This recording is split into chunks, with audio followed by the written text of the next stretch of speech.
Shut up and sit down.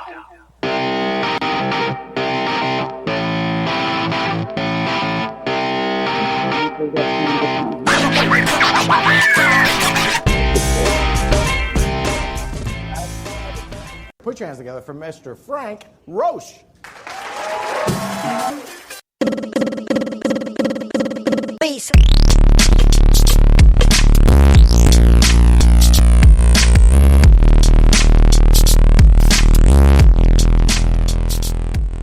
Welcome to Sarge Approved. I'm Sarge, and I'm here with my beautiful co-host, Frenzy. Hello. We have a guest tonight, comedian Frank Roche. What's up, Frank? Yo. Hey, Frank. Good to have you guys. Thanks for having me on the show, man. Yeah, thanks for joining us. Yeah. We're excited. Frank's coming to us from, you want to tell our listeners where you're coming to us from right now? I'm in a basement of a bar in Minong, Wisconsin, with Tracy Elkins, the beautiful manager of the comedy club here in Minong. And they stuffed me down in the basement, and little did they know this is where the liquor is. I don't know if it was a good move. It's a good move for you, man. Yeah. Might as well bust open some of that. It was a good move for me, except I don't need to drink anymore, Sarge. I'm already in bad shape. The back of my driver's license lists the organs I need. Well, if you've already got a buzz on, then you're in perfect shape to do our show.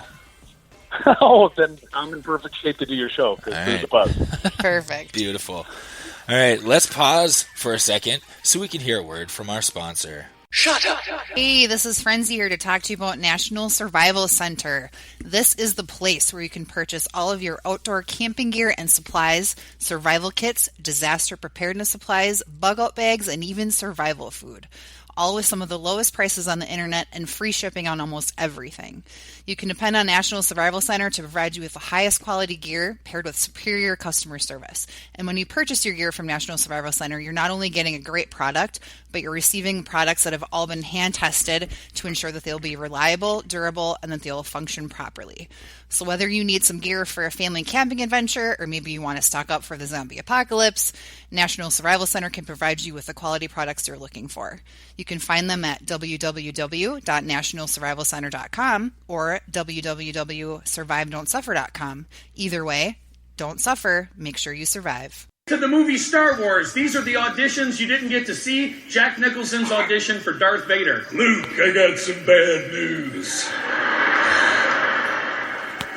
As it turns out, I'm your father. Welcome to motherfucking Detroit, goddammit. Wonder Boy. Shit. Yeah. Tricky. Let's show some love. Welcome to Detroit. Welcome back to Sarge Approved. Me and Frenzy are sitting here with Frank Roche. How's it going? Fantastic, Sarge. Oh, man. So you are a comedian, stand-up comedian, and yes, sir. You've been doing some work in the movie business as well. Yeah, I wrote a movie screenplay that got signed by LionsGate, and it's called The Italy Boys. It's a mafia movie based in Detroit that, I don't know if you guys are familiar, but in Detroit, there's a city that borders it called Dearborn, and it's the second most populated Arabic Muslim community in the world next to the Middle East. So they have an 80,000 square foot mosque. All the signs of the buildings and the strip malls are all written in Arabic. Even the neon signs are all written in Arabic.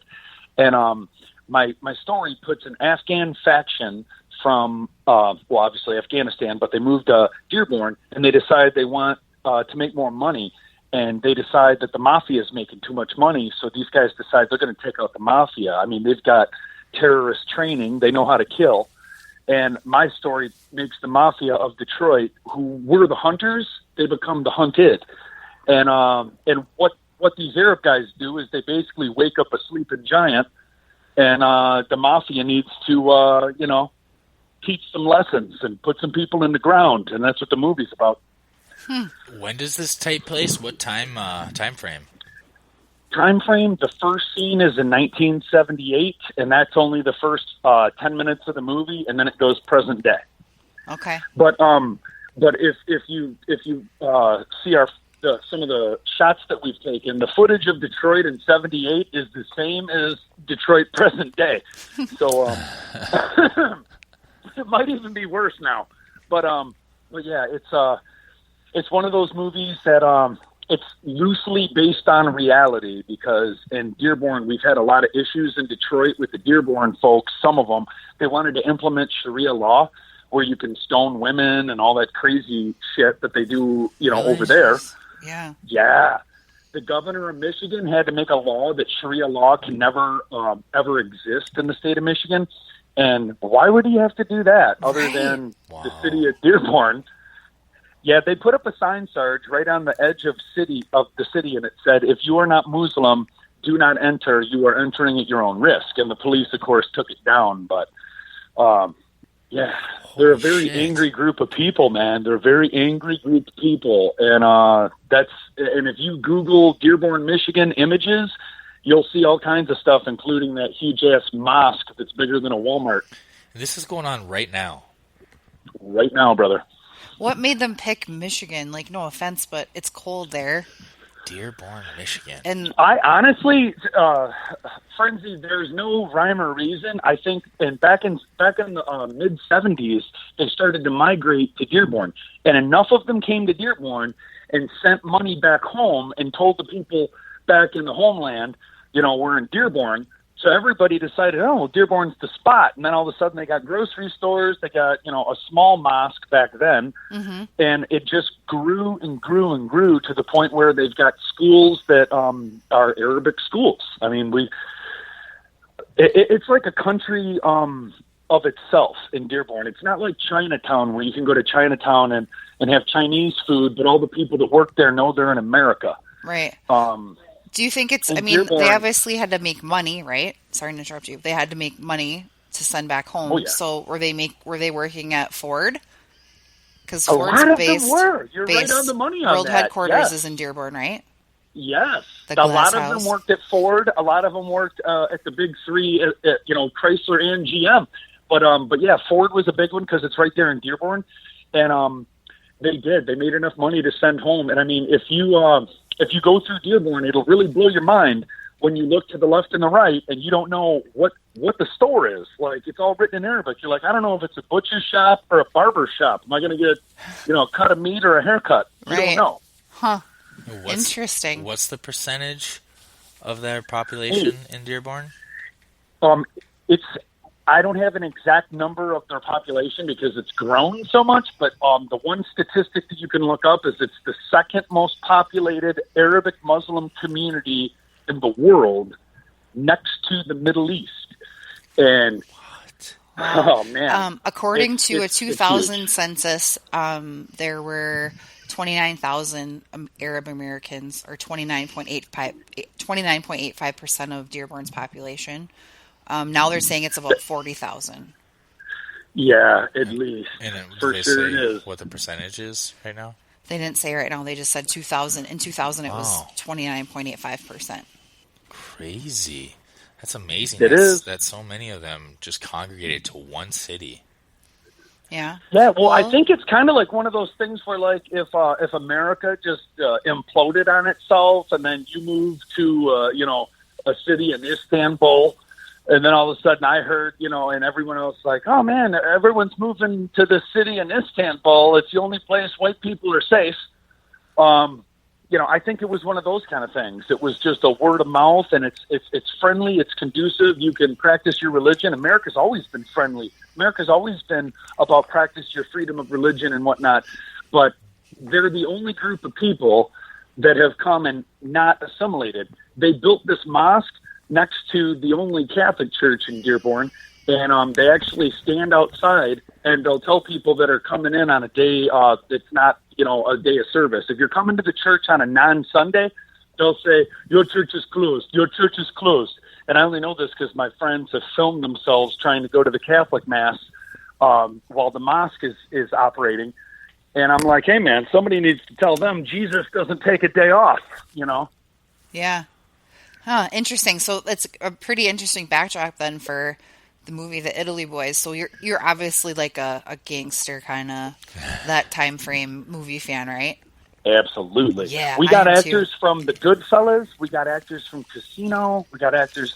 Okay, do you guys remember in Goodfellas, Frank Vincent's the actor who gets who tells Joe Pesci, "Go get your shine box." Mm-hmm. And Pesci goes, "I'm gonna kill this motherfucker," and he comes back. They kill him. They roll him up in a rug, and they stuff him in the trunk. And I got that guy signed, the guy that got stabbed and put in the trunk. Ethan Hawke.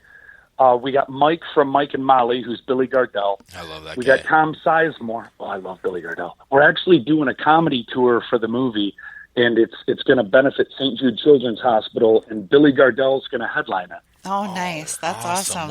When does that kick off? Well, that's the exact. That's up to LionsGate because we need our filming. We need our filming dates, which right now are tentatively set up for November. We're trying to push it forward so that we could film in summer. Once we're filmed, we got 23 days of filming. As soon as we're in the can and we're done filming, that's when the tour starts. And we're going to do as many cities as possible. We're going to start it with a 25-city tour, and Billy said we can add cities as it goes. But, guys, he sells out casinos and theaters on his own. Oh, I'm sure. Yeah, I believe it. Yeah, that's going to be awesome. That's super the exciting. fact that all the money is going to go to St. Jude, that's going to be what excites everybody on our end. Yeah, that's great. Cool. You have to keep us posted on when the dates are finalized on that. Yeah. You two will be on the guest list when we do Minneapolis, and you guys will be absolutely invited to come and do this podcast with Billy and the crew for our show.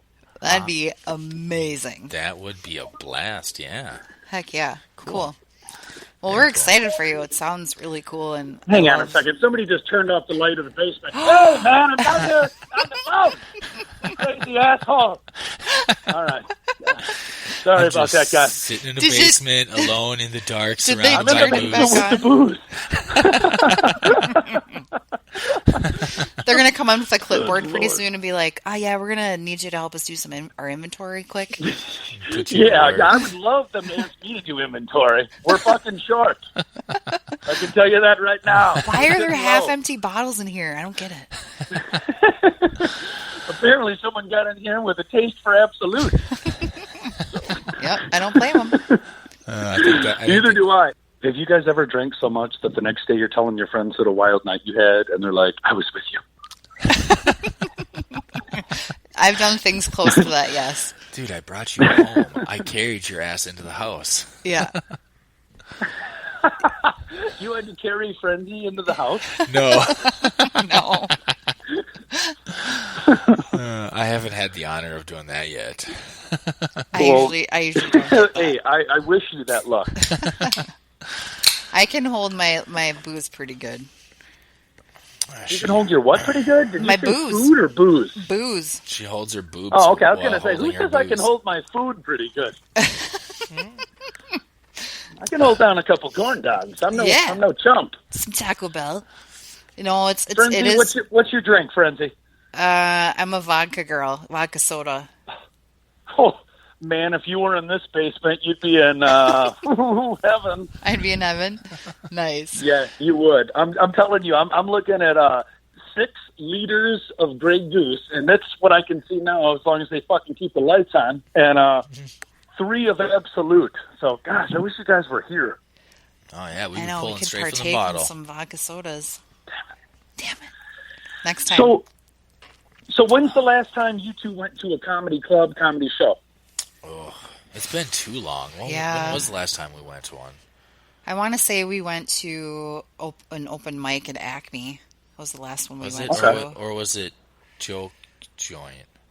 Or it was Joke Joint. Was it Joke maybe. Joint? You guys have been to Joke Joint? Oh, yeah, totally. Oh, right on. I got asked to do that place a couple times, and the dates didn't work. But okay. Oh, now I got a new reason to get back in there. Yeah. Yeah, there's a good comedy scene in Twin Cities.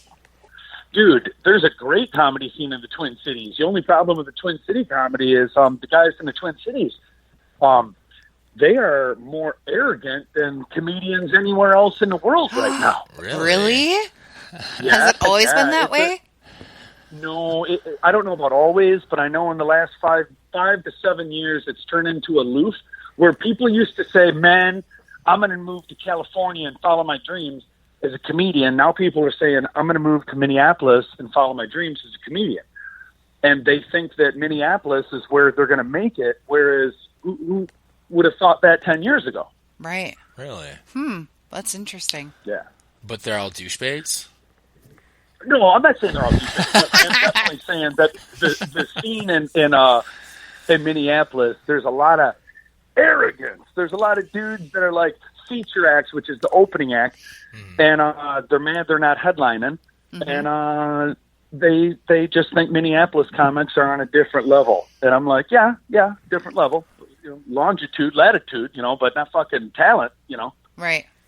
Well, I remember what stood out for me is when I messaged you about being on the show is you were doing Running Aces in Minnesota, and you had a sold-out show. Do you remember that? Oh, yeah. It was that Running Aces November, was maybe? sold out. Yeah. That was awesome. How many people they fit in there?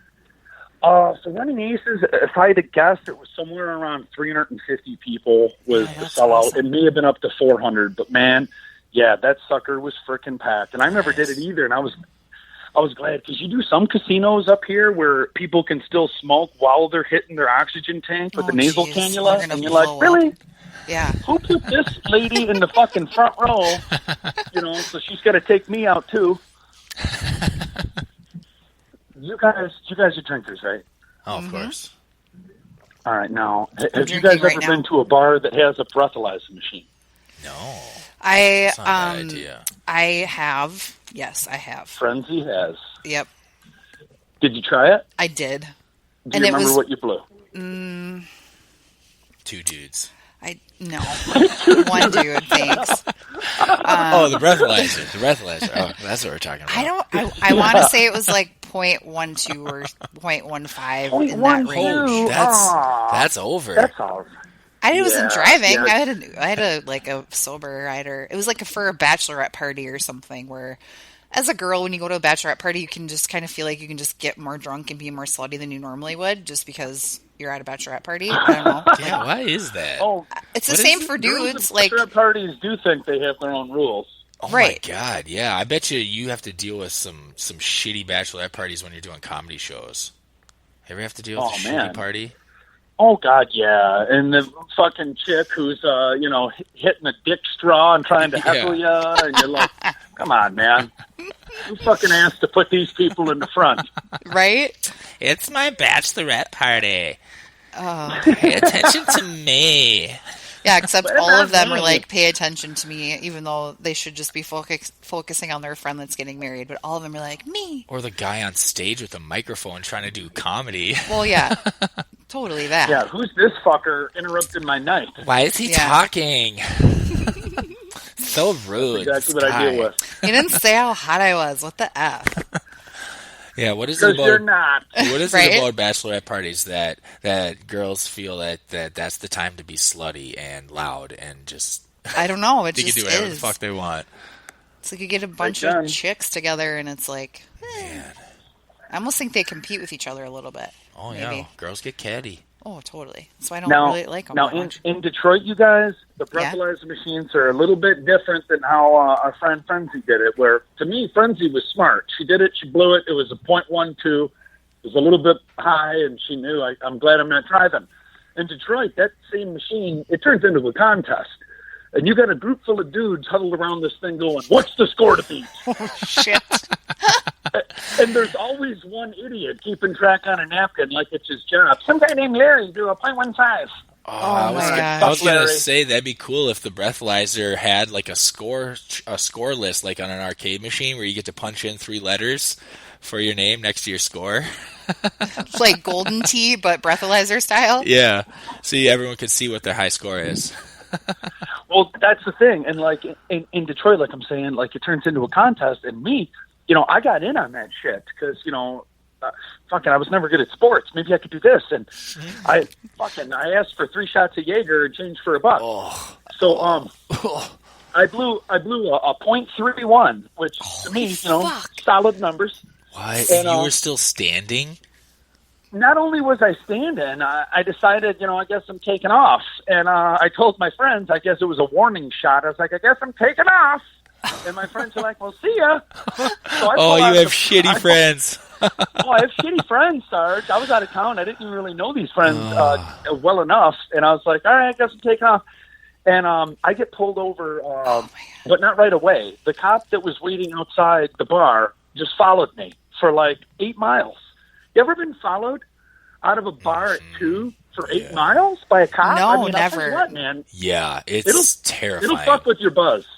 I'm sure. And just for the record, these people are not your friends, so stop saying that word because they would not. Friends would not let you drive that far. You're absolutely right. They were not friends. Yes. And I'm like, and you don't got a whole lot of options when you're being followed by a cop at that time. Stay in your lane. Look at the road, the mirror, the road, the mirror, the road, the mirror, the open beer bottle. Oh, you're pretty much just waiting for those lights to come on. Yeah, set cruise control if you can figure out how to do it. That usually ends up like fucking shit up more. I've done it a couple times. It's true. Like you're driving and you're like, holy shit, I need to stay in the lane, and then you're like, how does this fucking cruise control work? And then you end up swerving because you're trying to set it because you don't know how to work it.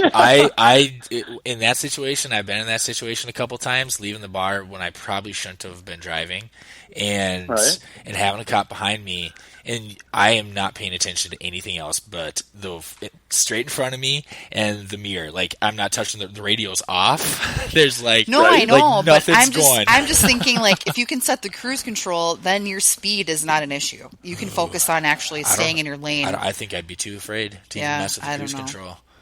But anyways. Well, let me tell you what happened to me, guys. Yes. Because I eventually got pulled over, and when this dude came up on my car, I'm already panicky. I'm looking for my right paperwork, insurance and shit. Oh, fuck. He comes, and this is how he opened up the conversation. He goes, why do I smell marijuana?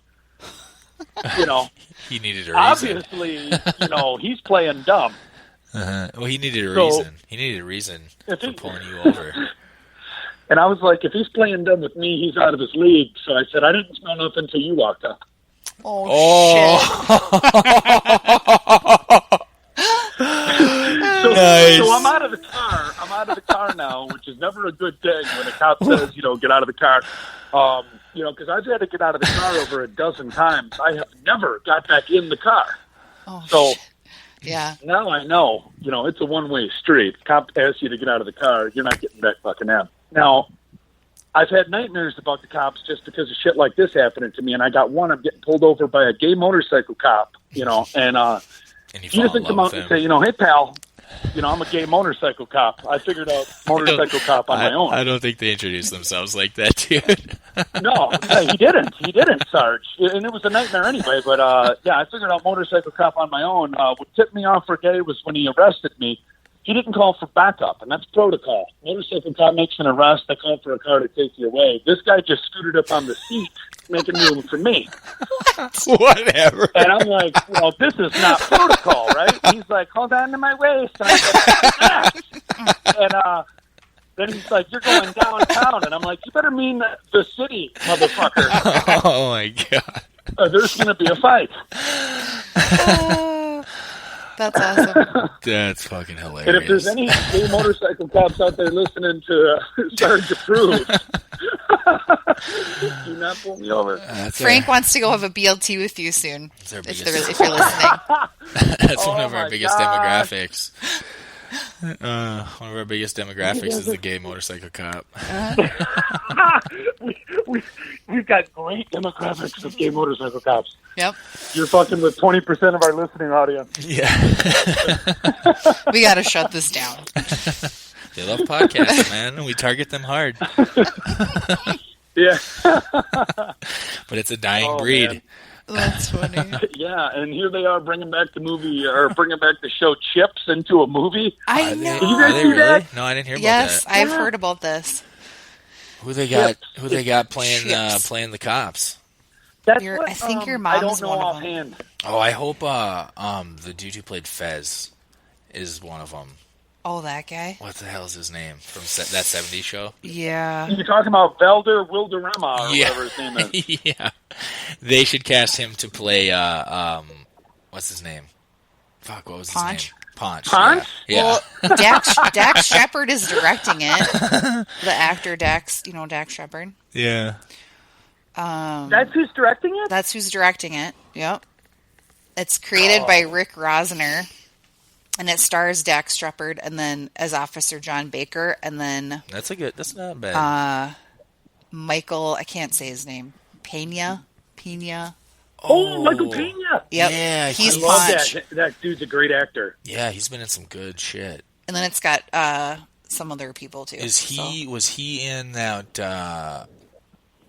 Was he the one that was in that one with Jake Gyllenhaal, that cop movie? Yes, End of Watch, my End friend. of Watch. Yeah, he friend was Mike also in $1 Million Baby and Crash. Yeah, he's a good actor. I like him. Yeah.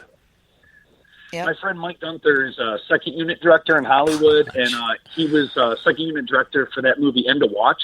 They made that movie with $6 million. What? Yeah, there wasn't much to it. Yeah. It was. I mean, it wasn't like a bunch of pyrotechnics and explosions, and it was shot with like one camera. It looked like, It was good. I liked it. Yeah, so did I. So as far as gangster movie goes, I'd like to hear a favorite movie from each of you. Well, Casino's definitely one of the best. Okay. So let's talk about Casino, because the reason I've got all my old actors signed, I got Danny Aiello and all these old guys signed, and Frank Vincent, because the boss of Casino, the boss from Kansas, Vinny Vella, is a good friend of mine. What? And no way. Yeah, he's one of those actors where once you watch Casino, you know who he is, because he's the one that owned the shop, that San Marino deli that they had bugged. Yeah. So then, and then at the end, when the feds come in, he has a heart attack on the floor when they come into his house. They're like, "You're under arrest." He just has a heart attack on the floor. And Vinny was Robert De Niro's best man at De Niro's wedding, and De Niro was Vinny's best man. They grew up together since they were 14 in New York. Really? And that's awesome. Just because of Vinny, I signed all these actors. And he's an old badass actor that you guys would only recognize by looking at him, not his name, but a sweet human being. And he loves this story so much because he's like, this needs to be told. He goes, people in America, they don't like terrorists. He goes, and if you give the chance for some Italians to kick the shit out of some terrorists, I think America's going to jump on board. Yeah. I Crazy. agree. That's pretty awesome. That movie. My only question is, does Sarge and the Frenzy come to Detroit when we film? Duh. I haven't been to Detroit since I was a kid. Well, dude, it's a lot more fun now. You're old enough to drink. Yeah. Come and see the cool parts of Detroit that I'll show you. I'm not going to drop you off at some fucked up spot, Sarge. I mean, come on. Yeah. What's Detroit like these days? Well, the nightclubs are fantastic, but like the city itself, downtown, the actual city of Detroit went from 4 million people to 800,000, but the outskirts of Detroit went from 2.5 million to 4 million. So people just basically move to the outskirts. So the burbs are really nice, and then Detroit itself is kind of like the Wild West. A friend of mine just moved downtown about one of them fucked up spots. They're trying to sell studio apartments downtown, that used to be where bums would, take a crap, but now they're selling them for, $400,000 a piece. Holy so my shit. friend buys one, and his car got stolen in the first 4 days of living there. What? Really? Yeah, you move downtown Detroit and you think, oh, well, crime won't affect me. Motherfucker, you just moved downtown, man. Yeah, I mean, there's a reason why America's Dumbest Criminals, every episode you'll hear, we're back in Detroit. Yeah, plus M&M's from Detroit, too. Yeah. M&M's a cool part of Detroit.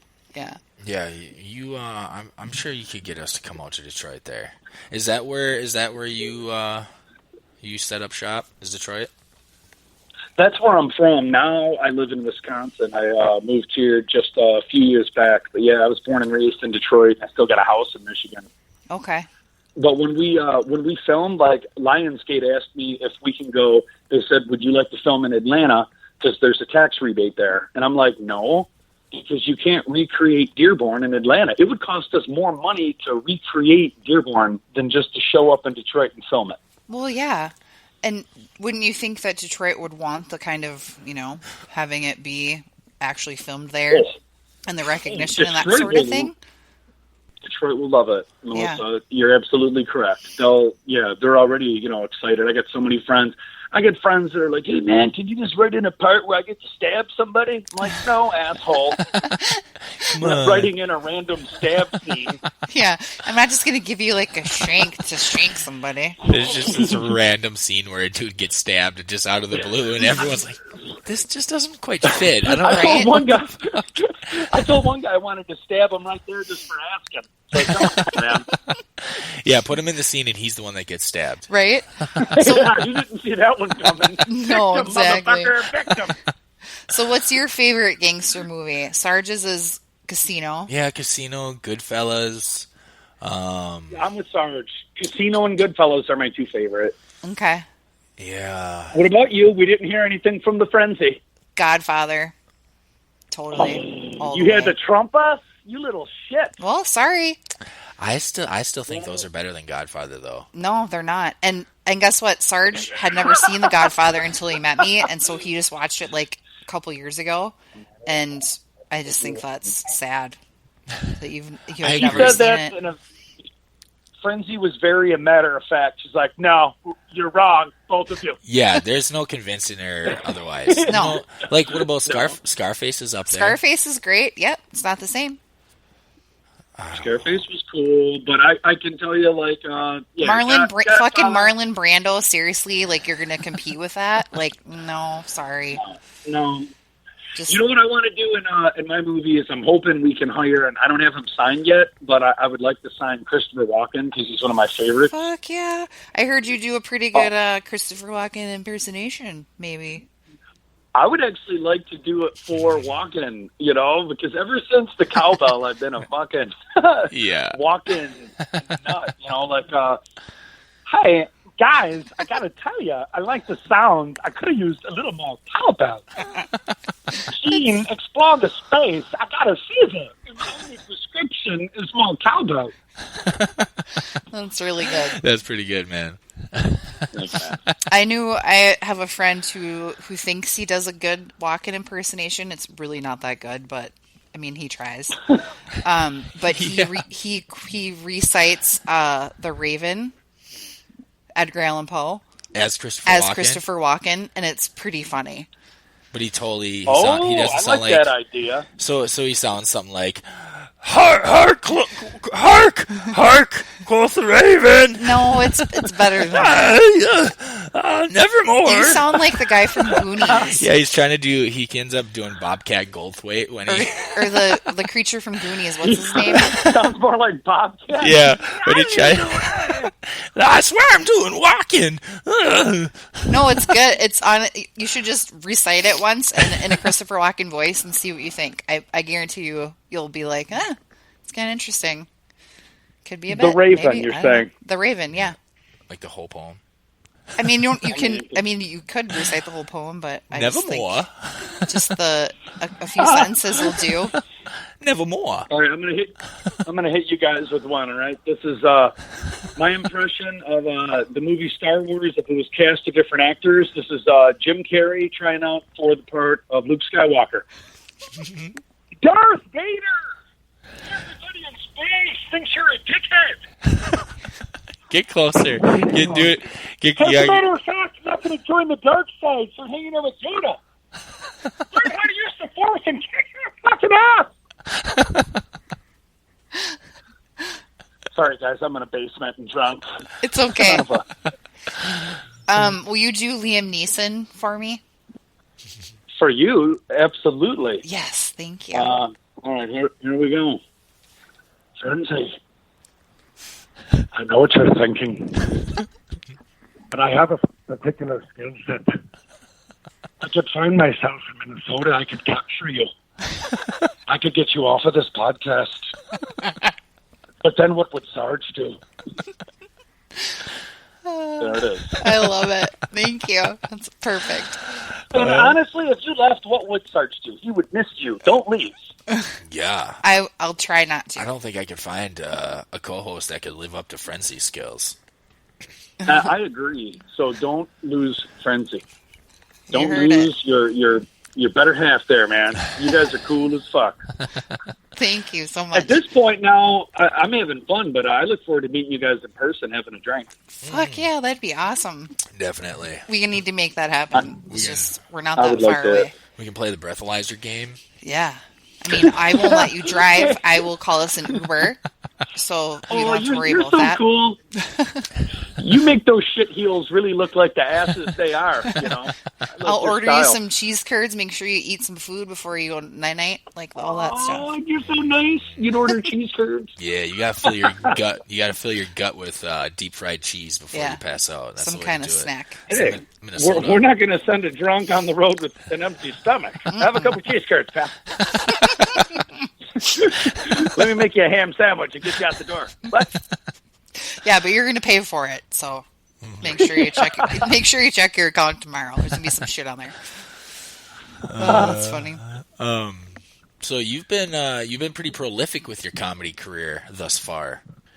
It appears. I've gotten to open up for some pretty cool people, Sarge. For rock and roll, I got to open up for the Doobie Brothers, old school rock, you know, in front of 17,000 people. And I did that 2 nights in a row. Got to open up for Foreigner. Got to open up for Dave Chappelle, Katt Williams. That's awesome. How crazy is it being in front of a crowd that size? You got to slow your jokes down big time because of the microphone and the reverb. So it's like everything's a different pace. But for the rock and roll shows, cool. For the comedy, amazing. What was neat with Dave Chappelle is, you know, he's got more white fans than black fans if you look at our population of our country. But Katt Williams has pretty much all black fans. Yeah. So when I opened for him, it was 9,000 black people, and I was the only white person on the bill. And and the token white guy. That was the token, yeah. So here's the cracker. Let's put the cracker on. The one dude is like, he comes up and he goes, hey, man, I'm going to go up and do about 20, 25, and then I'll bring you up. And I go, all right, man. He goes, you okay? You okay? I go, yeah, I'm fine. This is the town, man. And he goes up. This brother fucking bombed, man. Detroit ate this motherfucker up like a sandwich. Oh, and no. He bounced after 10, instead of 25, he left in 10 minutes. Oh, shit. He's like, he goes, well, I'm going to bring up your next act. And I'm looking at my watch like, motherfucker, he just you're gave short. up. Yeah. So doesn't that make you more nervous, though, that because the person in front of you bombed, you're like, okay, great. And he was black, so now I have to go on? You know what? I did get a little like, oh, shit. Yeah, what's going on, baby? Yeah. So, but they put me up there, and I figured I just got to, hit him hard. And I go up and started right away just hard with the energy, and I fucking got an applause break in the first 30 seconds. And I only got to do 10 minutes, right? So that's all I was supposed to do. Mm-hmm. And I get done, and Katt Williams is, for 10 minutes, I was supposed to get, just between you, me, and whoever's listening, $300 and the opportunity to say I open up for Katt Williams. And I'm like, I'll take that and run, I just want that credit. And then Katt is backstage, and I didn't know he was back there because he was with his back to the curtain in the dark, and he stepped out like a little miniature ghost or something. And like a vampire. He's like, "Boom, motherfucker!" and he's like, he taps me, and I turn and I recognize it's Katt fucking Williams, and I bend down and I was like, "Hey, Katt, it's such a pleasure meeting you, man." And he shakes my hand with money in his hand, right? Aww. So Katt doesn't just want to hire comedians that are local when he does a local show. He wants to pay the comedians himself, and that was cool. And then he gave me twice what I was supposed to get. So he gave me $600 in cash for doing 10 minutes, and said thank you for ripping up the crowd. Thank you for doing that. Because his first guy bombed so bad, right? Yeah, that's awesome. And all I thought was, what a cool little motherfucker, right? Right. So, I ended up taking a picture with him, and I still got it on Facebook now. And people are like, "He's really that short?" I'm like, "Look at the picture, man. Katt's about 4 foot, baby." Yeah, it's just the top of his head, and then you. Yeah, I had to crop it, right? But that's awesome. I love it. So that's cool. What a cool human being. Yeah, that's right? badass. I like that. Your other pictures with Mr. Harrison Ford. What's up with that? Did you fly a plane with him or something? Harrison Ford. It's his uncle. I got hired to do this past year. I got hired to do the air show in Wisconsin, and it's a real big deal. The air show. It's an annual event, and Harrison Ford has not missed the air show in Wisconsin for over 20 years. Wow. Why? Because he's a pilot. I had no idea, he loves it. But why Wisconsin? So, he's a hell of a pilot. It's gosh dang, I'm trying to think of the city now. It's near Green Bay, but it's not in Green Bay. I think it may be Appleton for the city. But when the air show happened, I show up. It was raining so bad that all the flights, all the fancy old World War II planes, they all got grounded. And the guy was like, "Hey man, thanks anyways." I didn't even get to do the show. And I was like, "Oh, okay, well, have a great day, and I'll talk to you guys later." And I got paid for not even doing a show. And then as I was walking out of the hotel, I see Harrison Ford. And I freeze up, and I go, "Mr. Ford!" And I said, "I'm a comedian from Detroit. Can I just take a picture?" And no one in the lobby had recognized him yet because he had the fucking fugitive beard going, right? Oh, yeah, so, totally. Yeah, right? So I think it was because I said I was from Detroit, and I had a neediness in my eyes because he let me take the picture with him, but his manager was like, "We don't have time," and Harrison's like, "We can take a picture." You know, he was cool. Yeah, that was the biggest star I've ever met. What about you guys? Have you guys met somebody that you were like, "Holy shit, I can't believe I got to meet that person"? I have. Sarge, you have too. Yeah. Frenzy, you met. Who, Frenzy? So I lived in California I moved there when I was 21. I moved to Santa Monica for a year I didn't really know what I wanted to do with my life. Yourself. And I worked at this restaurant in Malibu called the Chart House. It's on PCH. And I smoked a cigarette with Goldie Hawn when I worked there. Oh, and I met Kurt Russell, too. You smoked a cigarette with Goldie Hawn? Yep, and met Kurt Russell, too. That's awesome. Yeah, it was pretty sweet. Yeah, did she, bum a cigarette from you? She bummed a lighter from me because she's like, "I feel like no one in LA or California smoke." This was right, after they passed the whole no smoking law. So this was, 2001 or around there. Goldie Hawn doesn't give a fuck about the rules, does she? Right. So, yeah, it was cool.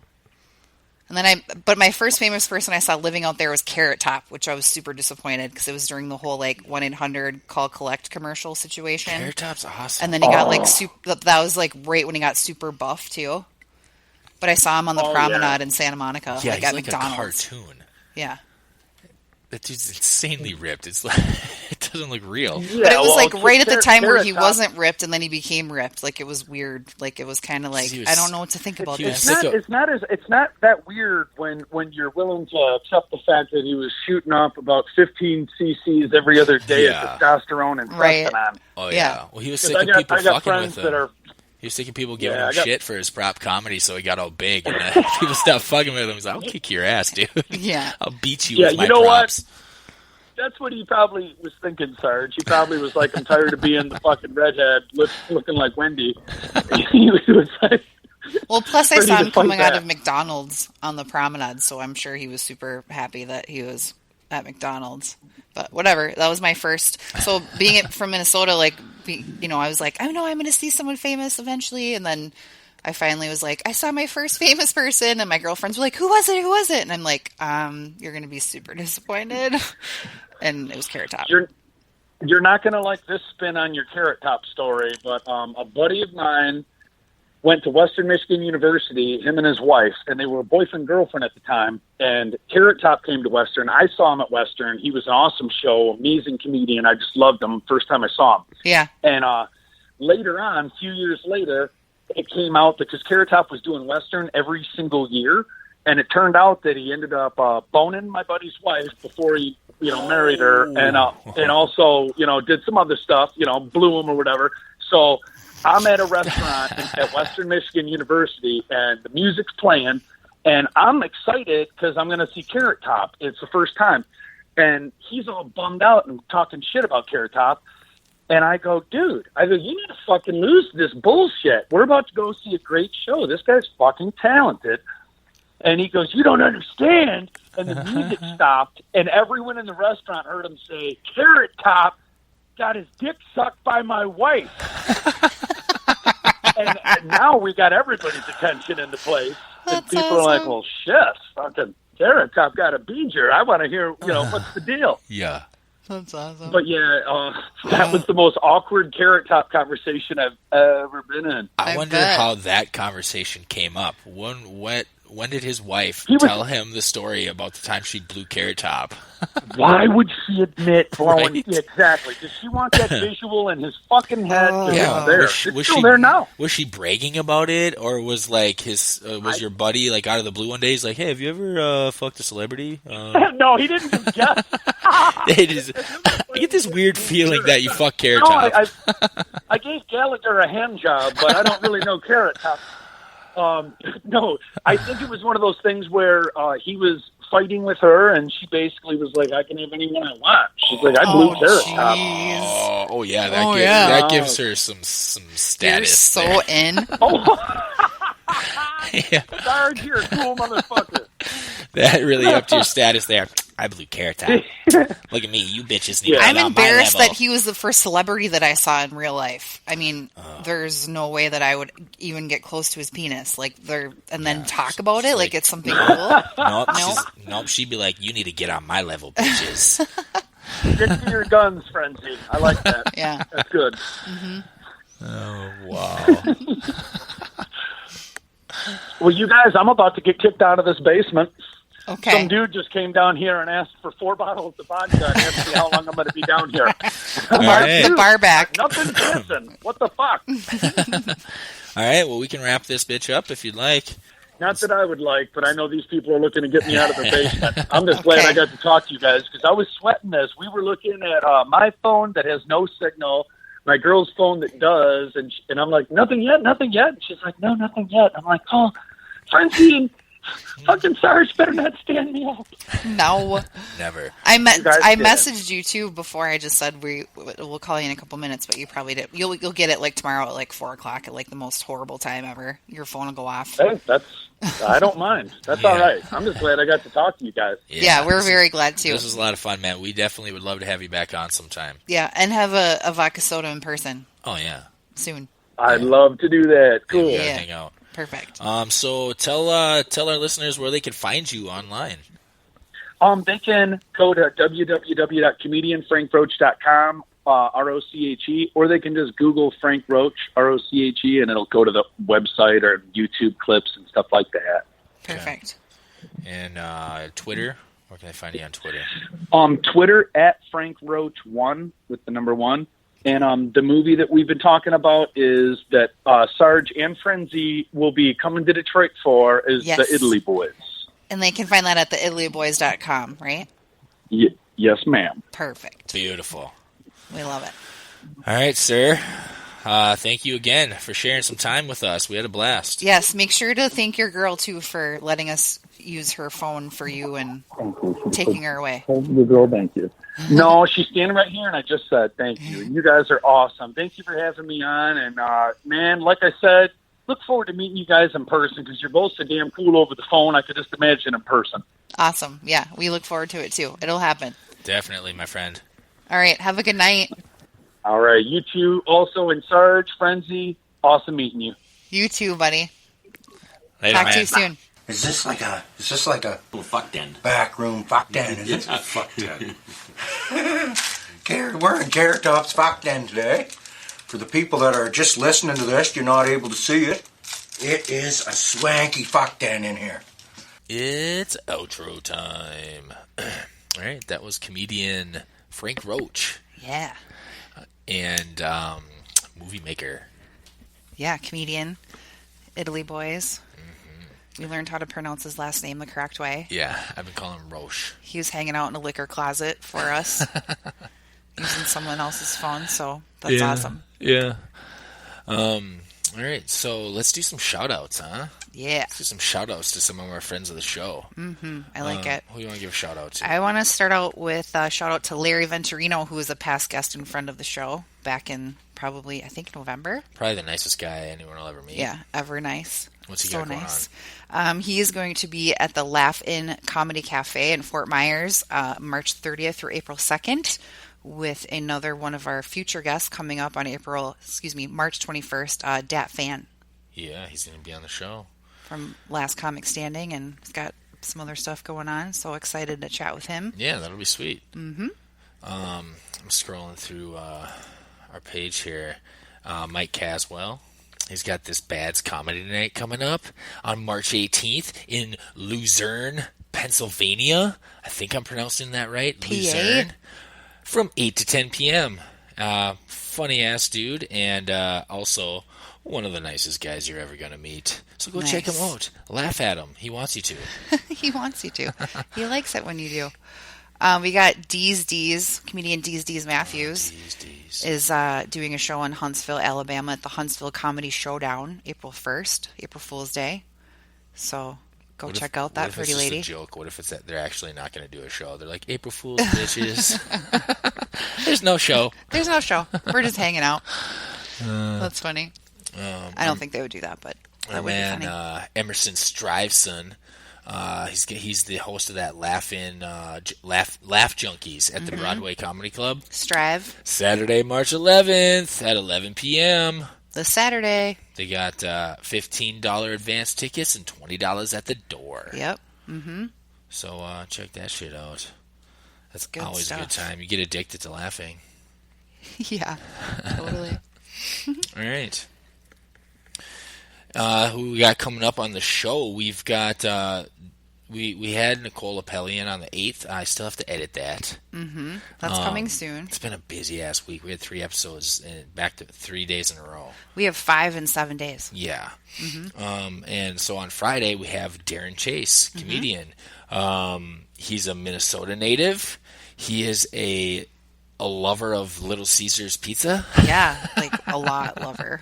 He was on America's Got Talent recently, and he's going to be on the show on Friday. So we'll probably get that posted on Saturday, and you'll be able to listen to that beautiful, beautiful man. I'm excited for that one. And then on Sunday, we've got Rob Lewis, another comedian. Yep. I think it's our first ever Sunday show. It might be. So that'll be cool. Yeah, you might have to make some Bloody Marys for that one. Gonna have to wake up all early at 8 p.m. to talk to him. Jeez. All right. That's it for the show. Let's wrap this shit up, huh? Yep. All right. You can go to our Facebook page, Stars Approved, and like that. And go to Twitter, @StarsApproved. Follow us. Go to our website. What's our website, Frenzy? www.sargeapproved.com. Damn right it is. And where can we be found to listen to our episodes? On our website. Spreaker. YouTube. iTunes. Google Play Music. Oh, yeah, that one. Boom. We always forget about that. Yeah, so go check out all that shit. Like it, love it, ask for some more of it. Listen to it. We'll keep it coming. Yep. And then while you're at it, too, check out NationalSurvivalCenter.com. Yes, do that. That's our sponsor. For all of the things camping, survivalist, outdoorsy, zombie. Outdoorsy type shit. It's all name brand. It's all top of the line. Same stuff you're going to find in the big box stores. Yep. But free shipping. Here's the thing. Free shipping, and it's cheaper than probably anywhere else you're going to find it, whether in the store or on the internet. I dare you to find a cheaper price on... You go find something you like at National Survival Center, and if you find it somewhere cheaper, let them know. Shoot them an email. Yeah, totally. Maybe they'll match it. Maybe they will. So go check them out. NationalSurvivalCenter.com or... SurviveDon'tSuffer.com. That's Either their motto. way, don't suffer. Survive. Yeah. That's their motto. Survive. Don't suffer. Exactly. All right. We're going to play this episode out with a song by one of our favorites, Culla. Culla. With a song called Bit by Bit. Thanks for being with us. Thank you so much. Bye. Later, fuckers.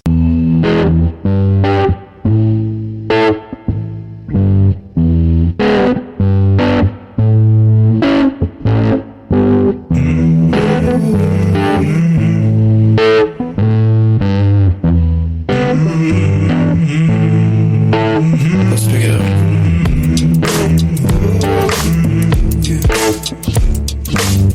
My bones gon' get you if you tell you bit by bit to the very end. Your hands gon' need some sin, cause I'm out to beat them again. My sound gon' wreck you, punch you, pound you, check you, crunch you, deck you. Bada boom, boom, boom, boom, pow.